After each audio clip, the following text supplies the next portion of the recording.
Hi! In this video, you will learn on how to find a replacement for Honeywell Yamatake switches. In order to find the solution article, you will need to access the technical support portal at svs-support.honeywell.com and have an account created.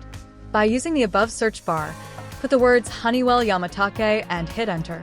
The second article displayed should be the one that needs to be accessed.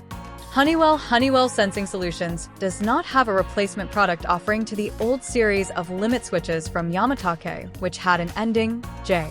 Those products were from the former Honeywell Yamatake Company. Honeywell Yamatake is no longer a part of Honeywell.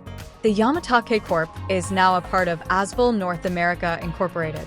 Some series switches which had the Endung J were the BZ, LS, and BEF1 series.